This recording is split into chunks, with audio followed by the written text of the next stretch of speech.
Okay, thank you very much for that speech. I'd like to now invite the second affirmative speaker to continue their team's case.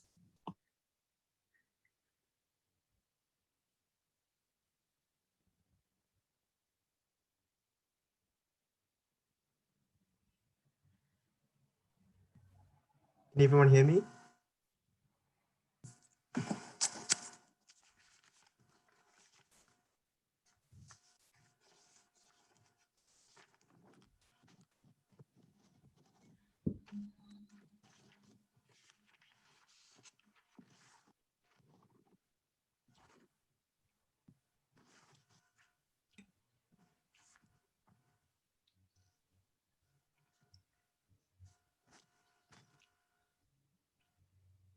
It was never good enough in this debate for the other team to stand up and say that they just stand for more progressive taxes and more progressive benefits, and that's going to solve all of our problems. Because the problems we gave you at Isaac and the benefits that we gave you at Isaac were never clearly addressed by the negating team. We told you about issues like automation that are going to fundamentally change our job market. We told you about issues like the gig economy, which is already changing our economy.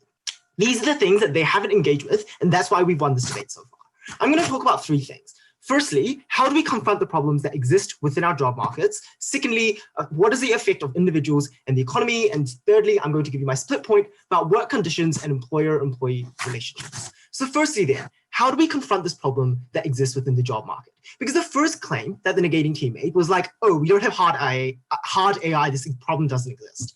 Look, we tell you that's just a really bad engagement with the current context. Because the reality is hard AI and AI technologies are progressing at an exponential rate. This looks like IBM Watson having learned how to diagnose diseases and diagnose patients literally years ago. That already exists. This looks like Tesla being just a few months and years away from literally creating self-autonomous driving cars that can replace all taxi drivers, all truck drivers in the world. This looks like accountants now, instead of like doing maths, they're just putting numbers into the Oracle's like accounting software that automatically does everything for them.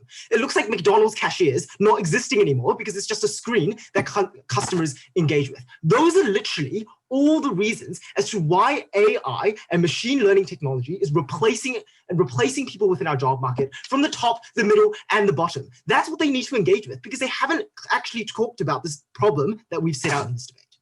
Secondly, then, they wanted to talk about how like they engage with problems in the communities by like injecting money into communities and like social funding like schools and stuff like that. Look, problem, right? Because when you give a UBI out and when you institute a policy like that, the money doesn't just disappear into the pockets of the people, right? Because those people who receive that money are going to be the people who spend that money in their local communities, who spend that money on like school programs or like community programs that they believe in. That's a really important point in this debate because the money doesn't just disappear. The money goes to things that those people care about, that those people need to spend their money on. But secondly, and most importantly, they never engaged with the analysis from Isaac as to why this UBI was so much better than welfare at giving the people who live in poverty, who live in difficult circumstances, the ability to prop themselves up and maintain a good standard of living. That's really important in this debate, and they haven't responded to that. Okay, thirdly and finally then, they want to talk to you about like how progressive benefits solve all these problems. Look, they ignored all of Isaac's analysis about bureaucracy. You can't just say we're going to get rid of bureaucracy. It doesn't just go away that easily. Like people still need to fill in like really long, excessive forms about like whether or not they like qualify for these benefits. They need to like be off the work for like a couple of months before they even qualify. These are things that like literally stop people from accessing these important institutions. Those are things that are never going to go away, regardless of how much like debate speak you use. It's important for us to realize that UBI is an important solution to this problem. But secondly, they didn't like their response to our idea about stigma was that like stigma only exists for poor people. Look, people have a stigma against those who use benefits because they think that like they're funding their life, right? Like the reason why people who collect benefits have a stigma against them is because the middle class think that they're funding the lower class. That doesn't exist when there's a UBI, when that middle class is also receiving a UBI and benefiting from this program. Okay. So it's important to realize at the end of this point that UBI is the solution that confronts these problems that exist within our society. Okay, secondly then, let's talk about the effects on the individuals and the economy. I want to talk to you about why this benefits individuals and why this benefits our economy as it grows. But before that, I'll take a POI if you have one. Okay, so they told us that UBI is going to cause mass inflation and how that's going to be a massive problem for the people who currently don't have a lot of money. Look, why is that problematic? Firstly, we already embedded in our model the fact that UBI is going to be indexed for inflation. So if it is the case that there is marginal inflation occurring within the market, we tell you that we're happy for UBI to adjust for these inflations. We're happy for the government to use things like monetary policy to reduce the level of inflation that occurs within our economy. But secondly, we tell you that they stand for the same benefits that occur, they stand for the same amount of spending and injections occurring within the economy. Presumably that's going to cause the same amount of inflation. Quite unclear there. Well, the response was, oh, the money's going to a smaller number of people, so that doesn't even cause inflation. Here's the problem, right? Because our side of the house, corporations aren't able to price discriminate based on how wealthy you are. Whereas on their side of the house, they're more likely to get corporations who price discriminate based on wealth. That means charging more for necessities, because they know that the poor have access to benefits and they have more discretionary income to spend. Our side of the house doesn't suffer from that problem because corporations literally can't price discriminate based on wealth, on goods, because they know that everyone is receiving the same UBI. That's probably a much more significant problem than inflation, because we know that inflation can be managed using standard tools that exist within the macroeconomy. They need to engage with that characterization. Okay, now I want to move on to my split point about how we improve work conditions and employer-employee relations. This is a really important point in this debate, because at the point at which, in the status quo, what exists is that employers know that it's very difficult for employees to escape their job, to do the things they love and not have to work long hours, because they know that those employees don't have an alternative to turn to. They don't have something that they know that it's very difficult for these workers to immediately access benefits. They know that there's a stigma that exists around benefits. They know that the employees are not going to leave over those types of things. We tell you that we improve these work conditions, we improve these relationships. Why is that? Two reasons. Firstly, we tell you that employees currently lack negotiating power in many private industries. What does this look like? This looks like employers knowing that getting the benefit is difficult and time consuming. So being able to use somebody's job as a negotiation tool when talking to their employees. But secondly, knowing that employers know that employees are dependent on the decisions that are made by their employers. That means that employees can't just leave if their employer makes a bad decision against them, makes a decision that is discriminatory or harmful to their well-being. On our side of the house, that employee is able to make the decision and escape from corporations that they are stuck in, because they know they can fall back on UBI. They know that the UBI is there. They know they're going to be able to maintain a reasonable standard of living if they leave their job. Secondly, then, we tell you that employers have an incentive to improve working conditions. What does this look like? This looks like improving health and safety regulations and rules on construction sites. This looks like improving office furniture and office dynamics in office jobs. These are really important benefits for these employees, because that means that these employees are going to be more productive. They're going to be more willing to engage in their job because their work environment is better. And fundamentally, they're able to work in work environments and jobs that they enjoy working in, that they know and that they're able to be productive in. That's really important material, because that means that all of the people on our side of the house are probably going to be more engaged with their job. They're going to be working more productively. They're going to be getting better output. That's important material. So at the end of this speech, I've talked to you about how, firstly, we confront the problems that exist within the job market. That's important. I've talked to you about how we benefit the individuals, we benefit the economy. And thirdly, I've talked to you about extended on Isaac's material by talking about how we benefit the work conditions and employer-employee relationships. For those reasons, extremely proud to propose.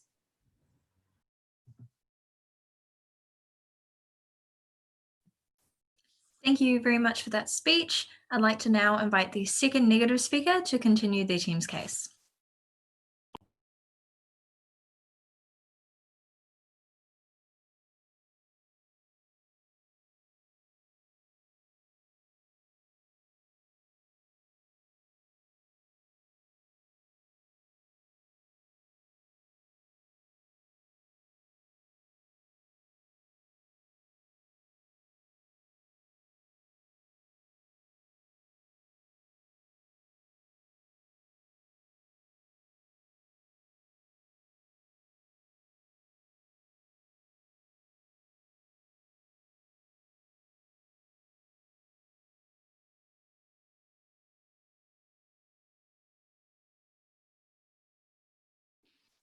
Can everyone hear me?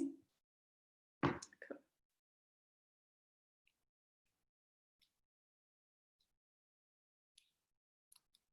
I'm going to start my speech by reminding you what's actually different from a UBI and welfare payments, considering the three mechanisms we got at Isaac about it are actually not mutually exclusive with giving everyone the money. The thing that changes on their side of the house, the only thing is that money that would have otherwise increasingly gone into the pockets of people in poverty, or who would have otherwise gone into social welfare programs to make sure this money is spent well, is now going to the upper middle class. It's now going to Columba and Auckland Grammar and St Margaret's families when they do not need it, when it could have gone elsewhere. Four things I'm going to do in my speech today. Firstly, is there a huge urgency? Secondly, how do we lift people out of poverty? Thirdly, what is the impact on the middle class? And then I'm going to bring to you a split about how we reduce political capital for the real people who are struggling. So firstly, on urgency. I won't spend long on this, as it was just a little waiting thing for AF, but they essentially gave you this idea that because of automation and gig economies, this is incredibly urgent. We tell you three things.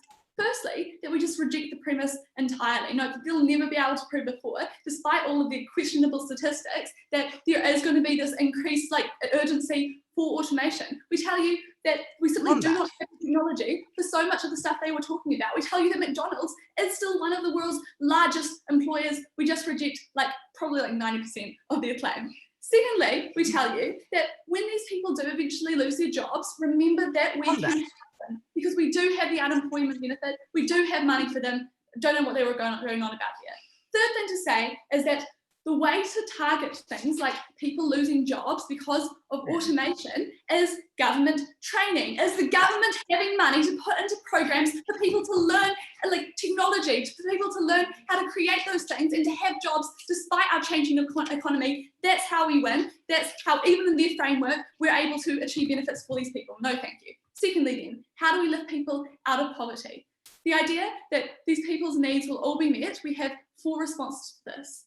Firstly, note that SIDAF are just unable to fiat out inflation. Quite intuitively, every time they adjust the checks for inflation, it creates even more inflation because of it. I think that was quite intuitive. We tell you we don't have inflation because A, we're not just putting money into people's pockets for them to spend. We're putting them into government programs, which means we don't have the same level of inflation, and also because we're giving it to a smaller group of people who are more in need of it. No, thank you.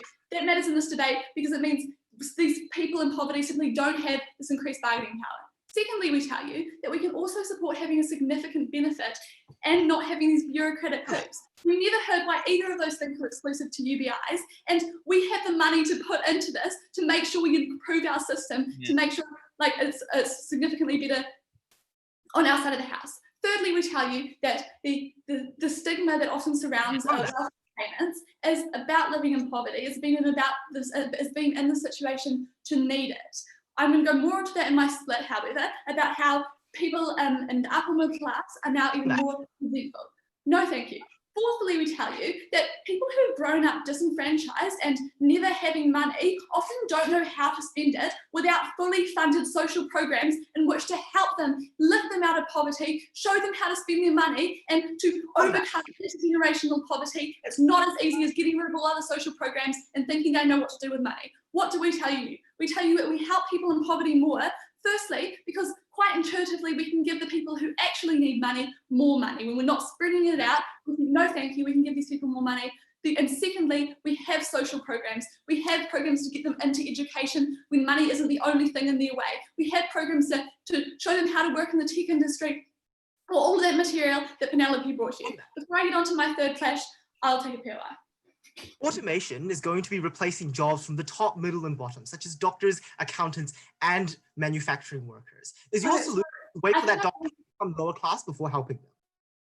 I think I've gone through this about how the way, if automation is entirely inevitable, then the way we help people through it is by the government stepping in and showing them how to work, despite the fact that our economy is changing. They need to respond to that point. I made that very clear. Thirdly then, what is the impact on the middle class? We tell you that this stakeholder is simply a little bit less important in this debate for three reasons. Firstly, because they're a greater voting bloc. They're able to use their political capital. They're more likely to vote than people in poverty. They are already able to survive. Secondly, because of that, they often have quite good lives. They often are able to send their kids to school. They often feel quite comfortable. Thirdly, we tell you that we are able to care about the middle class when they fall into poverty, when they need it. That is when we step in, when we help them. We heard about emotional health and about how these people are now so much happier with this extra money. Two things we tell you. Firstly, that is contingent on proving that they work significantly less. That was at tension with like their entire third point. But secondly, we tell you that you actually need to feel like you're contributing to society, no thank you, in order to have this emotional and mental benefit. The reason people usually don't follow their passions isn't because they don't have the money to do so. It's because they feel like they can't be successful, because they feel like it's a complete dead end and they're not being able to get anywhere with it and they're not achieving. That doesn't change. We still think that people have to suffer through a lot of the things that unfortunately exist for everyone. However, what we're willing to sacrifice is that little bit of extra time to actually help the really vulnerable people in this debate, the people that matter. Finally, on this point about having leverage power, note that we still do have the unemployment benefit. We still are able to help people if they are forced to leave their jobs. We've given many reasons why this can be just as good as what they're offering. So now I'm going to move on to how we reduce political capital for people who are really struggling. This is my split point and shows another way that they completely block out all the ways that we help people in poverty when we introduce the UBI. So, how do people generally react to a UBI? Two ways. Firstly, everyone who isn't like really on the far left moves to the right to correct this change.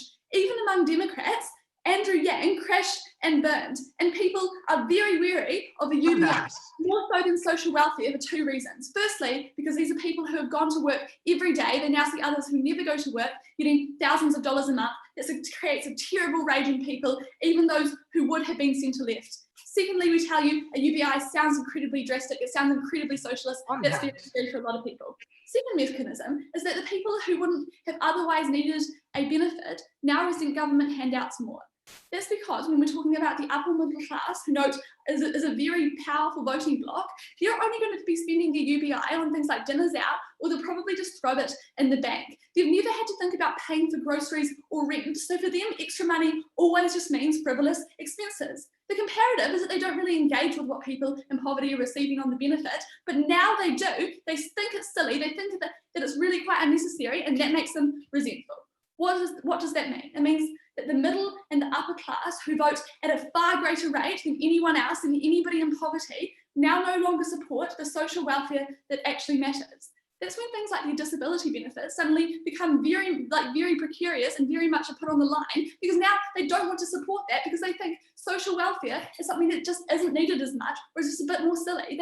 They're less likely to support things like funding for schools in impoverished areas that actually break into generational poverty, instead of just throwing money wherever or to everybody. At the end of today's debate, we push money away from where it actually matters. We make people poorer, we make people sadder. We are very proud to negate.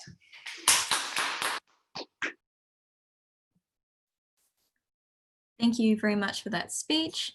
I'd like to now invite the third affirmative speaker to conclude their team's case.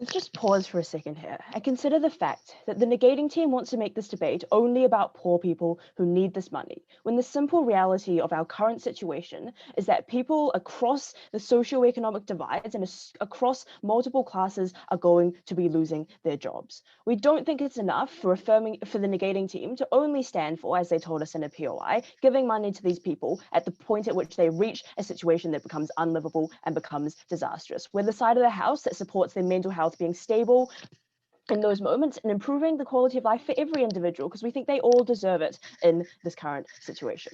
3 points of clash for the House today then. Firstly, we'll discuss the effect of automation on our job market. Secondly, which side of the House gets more improvement for recipients' lives. And lastly, how does this affect society as a whole? Let's begin with this context around automation. The negating team spent a lot of time trying to tell us the trying to assert to us that machine learning wasn't going to take our jobs and that it wouldn't be as bad as we tell you.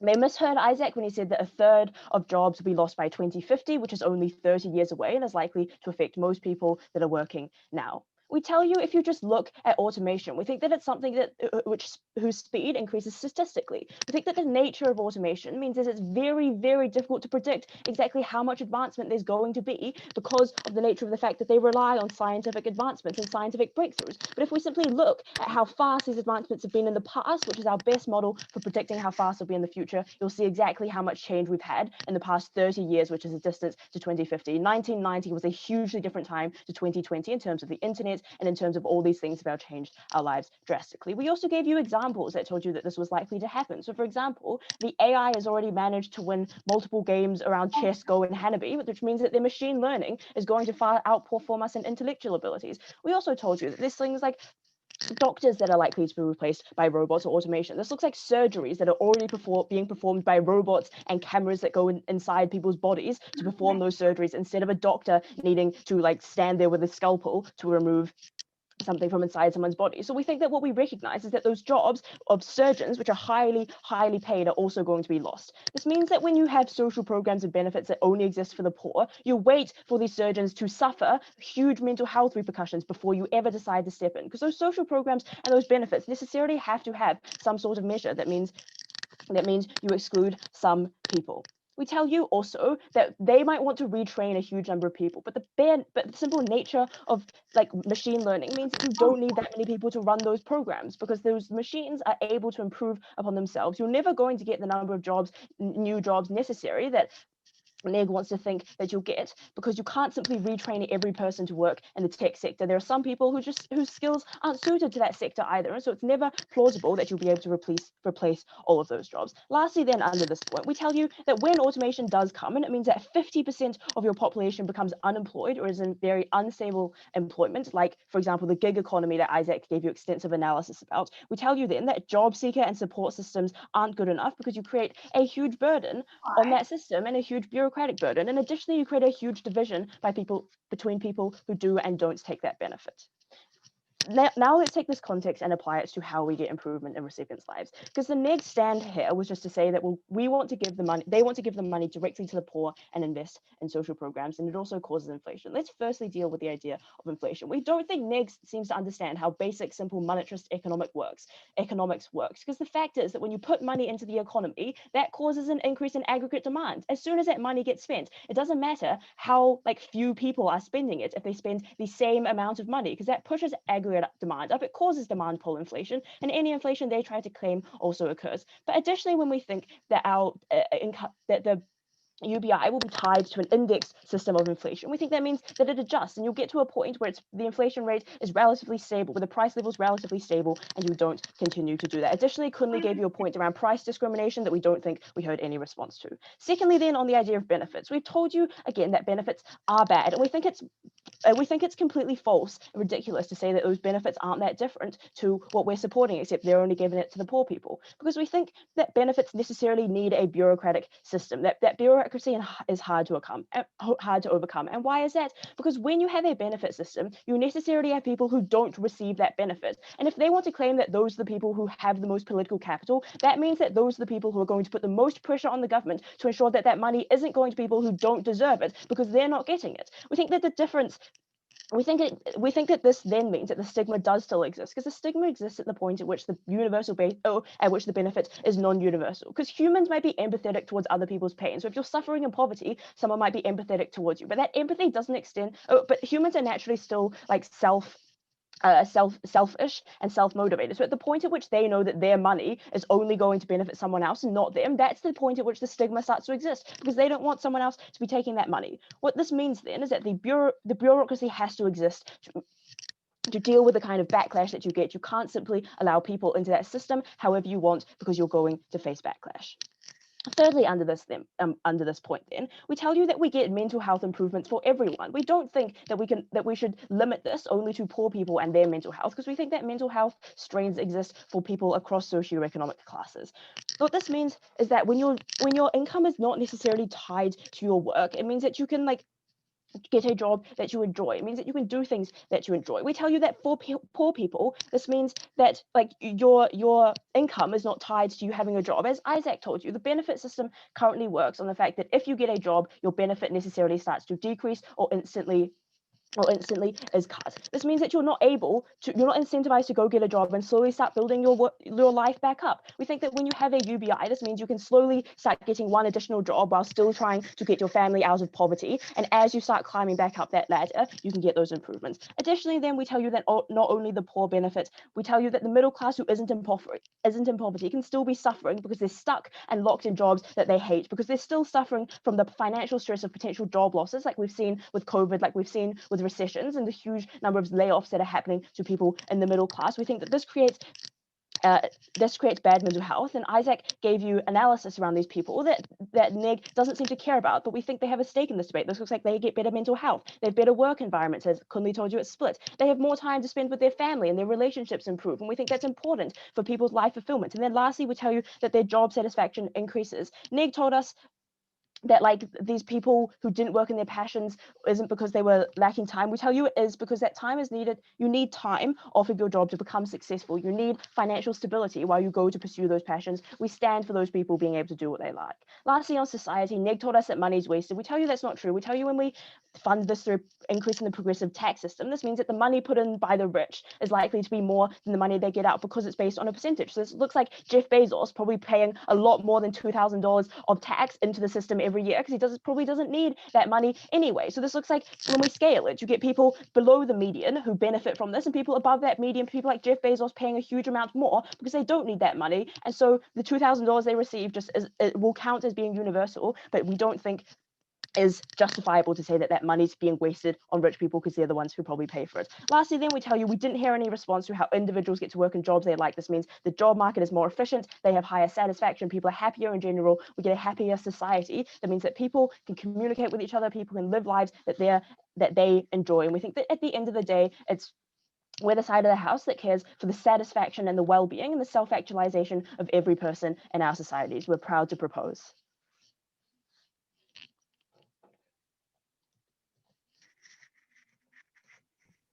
Thank you very much for that speech.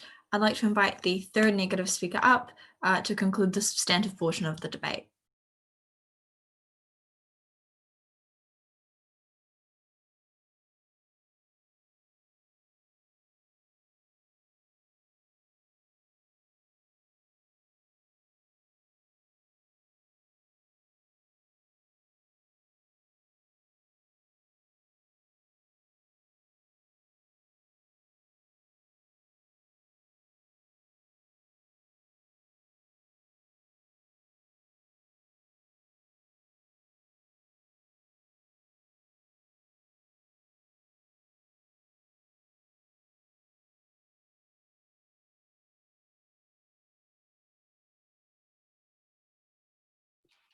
Everyone can hear me okay, right? Sweet. For a couple of thumbs up. Seems good.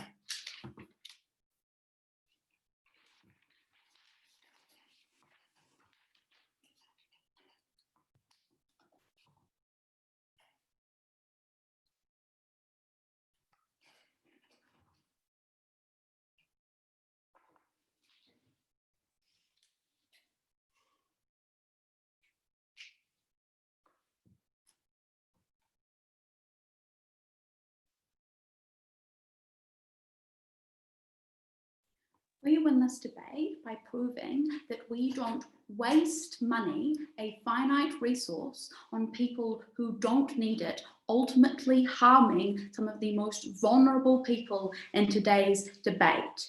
Two clashes to bring to the House. Firstly, the impact on the middle class and how we are the side of the House which brings them the most benefits, and all of the harms they've tried to bring to you throughout their three speeches completely fall away. And then secondly, how we are the side of the House which protects people in poverty, the most people in need, and why that is so incredibly important. Into this first clash, I'm doing the impact on the middle class first, because this is where the app has tried to win this debate and pretty much the only space they have spent any time. Okay, at the point where we prove that they don't get the harms that they try to bring and how they then fix those problems, they lose this debate.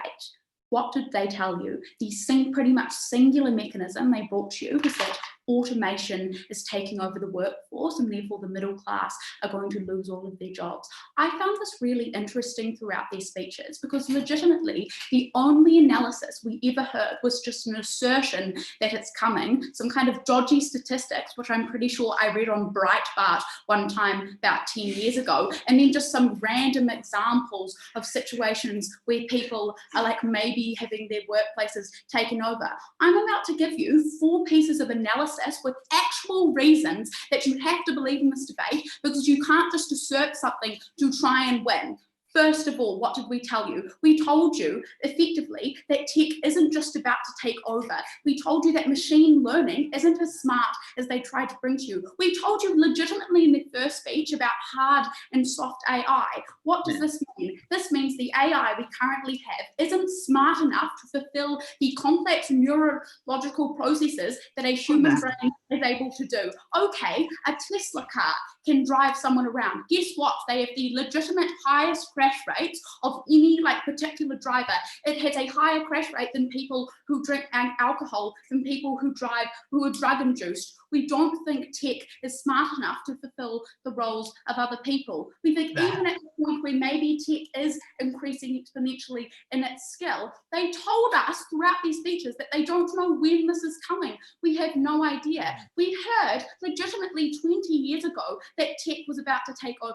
When TVs were implemented in the 60s, there were massive campaigns that everyone was about to lose their jobs. We've heard this time and time again throughout history, throughout society. We've consistently seen particular jobs take over certain industries. We think this is a consistent narrative throughout society, which we've never actually seen eventuate. We've given you reasons here. We think we shouldn't be willing to sacrifice the poor to help the rich and sacrifice the middle class for the possibility of harm 100, 200, 300 years down the track. But furthermore, 3 more reasons to bring to you. Secondly, we tell you that generally in society, it's important that you have people who are employed. It's important that you have workers employed who have money, who can then buy goods and services. We don't think all companies just want to fill the job market with robots and replace everyone, because at that point you have a dysfunctional society in which no one has any money. Third reason, we told you that in our side of the house, we're not wasting money on the rich who don't need it and on the middle class who currently don't need the money, which means at the point where people do come employed, we have social programs, which means we are able to train people to work in the tech sector. Whilst we never engage with either of these 2 things, which means both of them still stand, which means we still get those benefits that only our side of the house achieves. But fourthly, we tell you at the point where the middle class lose their jobs, become unemployed, they become the poor who we care about on our side of the house. What this means is we haven't, for the past 100 years, been wasting money on people who don't need it, which means we have good social programs to protect them, which means we have very good benefits to help those people lift themselves back out of poverty, to not be subject to just waiting for their UBI to come. We are the side of the house which protects those people. They told us, well, it's 50% of the workforce. Better we help those 50% when they lose their job than helping 100%, and when people are in real need, we have nothing to give to them. No, thank you. What did we tell you here? We told you how inflation is going to necessitate that you have a middle class who then just like loses all of their savings. They just tried to tell you that like aggregate demand. I'm sorry, aggregate demand is like legitimately just how inflation works. The use of fancy economic words aren't going to win you this debate. What we told you at second, which actually had no response, is at the point where you increase the cost of goods and services, it means companies are going to increase prices. That cycle is just always going to perpetuate itself. Basically, the nature of how supply and demand works, their responses weren't good enough here. What this means, it means the middle class lose out in the intermediate where they aren't consistently losing their jobs. That's a concrete harm to them. The second benefit they tried to score back in their third was just the vague benefits around, well, now they kind of have fun jobs because they have a UBI and they can leave those things. We thought this was quite bizarre. We think not everyone wants to become like a Broadway dancer. The majority of people in society quite enjoy the jobs they currently work in. We're happy to facilitate like maybe more writing classes so people can explore their more like cultural sides, but we think people enjoy working in general jobs. So before I get to this next flash, I'll take a POI. Does your side of the house stand for just waiting until people who are working jobs that are going to be automated to Yes, we do. No, legitimately we do.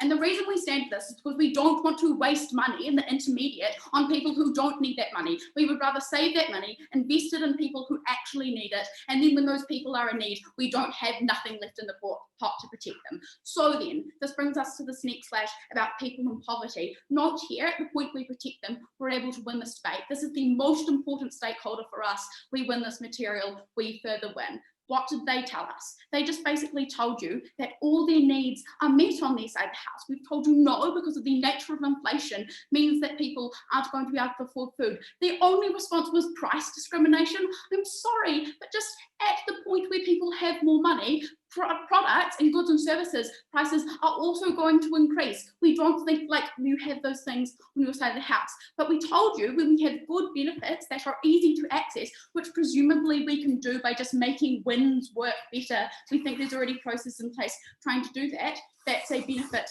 to us. Furthermore, we told you that stigma is less of a problem on our side of the house because it means that you don't have the rich being like, well, I had my $2,000 and I invested it in venture capitalism and why aren't the poor just doing that? The rich don't understand benefits work, and so you actually decrease stigma on our side of the house, but furthermore, stigma just falls on those who are poor. At the point where we have our social programs, we're better able to lift people out of poverty. The core thing we told you in this clash is that when we have money not being wasted on those who don't currently need it, it means we have that finite resource to spend on those who do. This means we have better education for people in poverty. It means we have better systems of social support. It means we have better counselling. It means we have more money for their benefits. At the end of the day, those are structural ways in which we are able to lift people out of poverty. We don't waste it on those who don't need it. Incredibly proud to negate.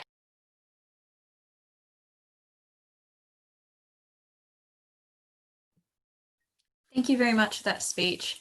As is customary at this point in the debate, we reverse the speaking orders, so I'd like to invite up the negative leader to give their reply.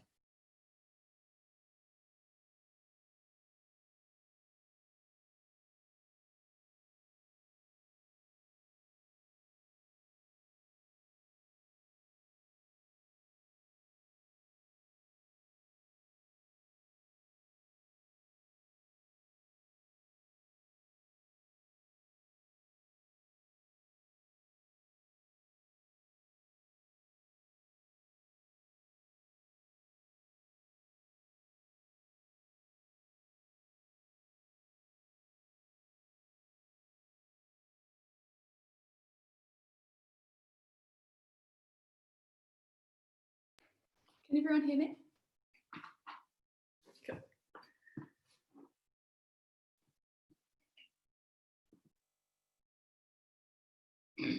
At the end of today's debate, we have told you that we don't necessarily have to stand by lots of paperwork or increased stigma, but even if we do, we know that they, for a fact, have to stand by less money for those who really need it, for more money for those who don't, and for less money devoted to social welfare programs and things that actively and meaningfully make a difference between people's lives. That's the difference between the two teams today. Two questions to ask yourself at the end of today's debate. Firstly, what happens to people in poverty? Secondly, what happens to people in the middle class? I think Izzy's already dealt very, very well with all the material and automation, so I'm going to be skipping that. So, what happens to people in poverty? We told you that this matters by far the most in today's debate for 4 separate reasons. Firstly, that the people in poverty are far less likely to vote. There was no response to that. We think they just have far less agency in society. Secondly, because these people are actively leading worse lives, they're leading harder lives, we should care about them more because we can make the greatest impact on their lives. Thirdly, we told you that these people are often unable to know how to improve various problems in their lives because they've been experiencing intergenerational poverty and disenfranchisement that no one is teaching them how to fix. Also, no response to that. Finally, these people are the most important because we can help the middle class when they need it, as soon as they need it, but only when they do, only when they fall into this first clash. So given that, we told you that we are more likely to meet these people's needs for 2 reasons. Firstly, because we're able to give them more money when we're giving less money to the middle class and more privileged people. No response, but remember what that actually looks like. It looks like a little bit more freedom, but that these people might be able to take a holiday every few years, a little bit more food on the table, just a little bit more happiness, and being able to relax and enjoy their lives. Secondly, we've told you that we have social programs to actually help these people spend this money. This has been abysmally responded to, but we've told you how much it actually matters, how it matters that the only thing in these people's way is not just not having enough money, but also the fact that their parents and their grandparents have never had jobs either, that they need educational programs, they need things to know, to learn how to live these improved lives. We're the only side to offer that. We heard firstly that this was not enough money. I think I've just covered that. Secondly, we heard that there are lots of bureaucratic hoops. We told you that this wasn't necessarily true, that we actually had the money to stop this from being true, but they also didn't tell us why this was that important if that was the case.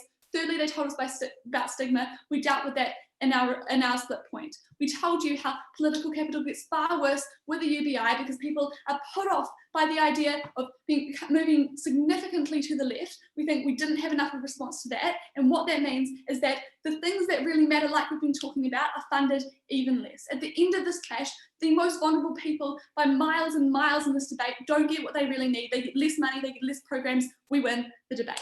Second clash then, what happens to the middle class? Firstly, actually, I might talk about automation. We told you that firstly, we're able to help these people when they lose their jobs, but secondly, the only way of solving the problem with automation, and the thing that means we actually won the material that they wanted to bring out at first, was that we need social programs for those people to learn how to work and live when their jobs are being taken, when they're able to come into like the technology sector.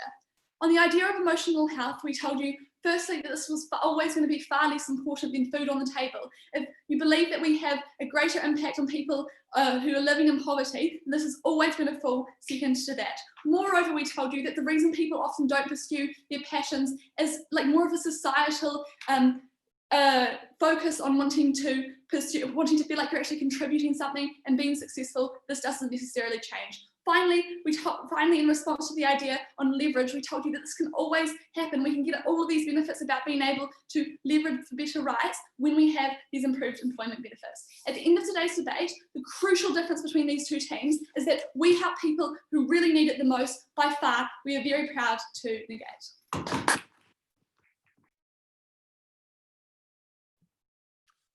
Thank you very much for that speech. To conclude the debate, I invite up the affirmative leader to give the reply, the final speech of nationals and rounds.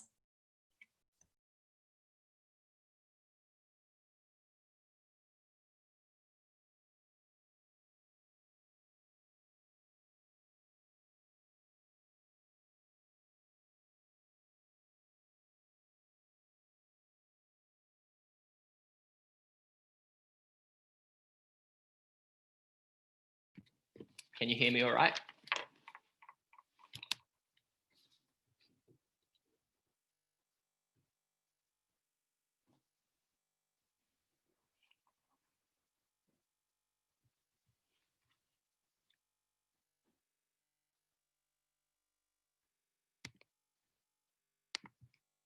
I know it's often hard in debating to look at the bigger picture and take our head out of this very small debate, but that's what we've tried to do on Side Affirmative, because we've recognised that in the coming years, there are going to be fundamental changes to the way in which people work, to the way in which people live.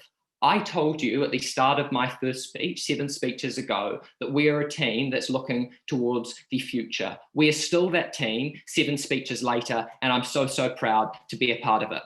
2 points for the House today. Firstly, whether a UBI is the best solution to our changing job market. Secondly, whether a UBI provides individuals with lives of a better quality. Firstly, let's take a look at the changing job market.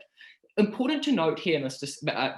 Panel, that they had a case shift, because throughout their line, they told us that automation won't occur. But when they realized that we'd actually shown that science and economics showed that it probably would occur, they had a case shift at third leg when Izzy wanted to tell us that automation won't occur for a long time, so we should wait to implement a UBI. Obviously, this doesn't give us much time to respond to it, but 3 responses for you here. Firstly, we tell you that this just ignores the reality of automation under the status quo. It's not something that's going to be happening in 200, 300 years when we've got the rate of machine learning, when we've got the rate of job replacement that we're already seeing. Secondly, we tell you that there's a huge time lag for the government to respond. So this means that we want to do it before we have these huge changes to the job market, even if they are going to be way off, as they want to say, because there's huge short-term harm when it takes the government 20 years to implement a UBI if we wait for 50 years. We want to do it now so we protect ourselves. Thirdly, we tell you that this fundamentally, and they haven't addressed this down the line,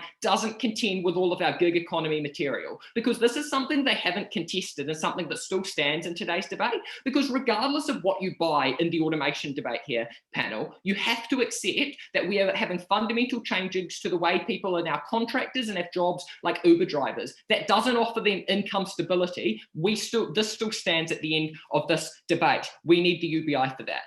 Then their second claim was that it's better to help the 50% of people who are unemployed in the future with welfare payments. What is wrong with this? Well, we've told you right down the line the huge problems that exist with welfare payments. We've told you about the bureaucracy, and their assertive response has been, oh, well, we'll just change bureaucracy. I'm sorry, but that's what every Labour government has literally said for the last 2 decades. We're going to change the bureaucracy with wins. It's fundamentally hard to do that when governments have so many competing political incentives. They can't just fit that in.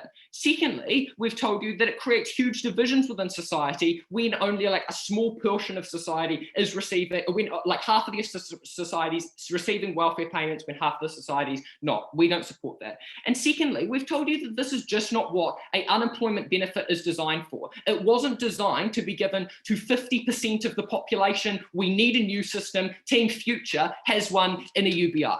Secondly, let's take a look at whether a UBI provides individuals with lives of better quality. The only claim under this was that we would put all of the money from the UBI into increased welfare payments. What's wrong with this? 2 things. Firstly, we've told you that this just doesn't work, because if you increase the benefit to $50,000 a year, you remove all of the incentive for individuals to work. We gave you analysis in my speech and down the line.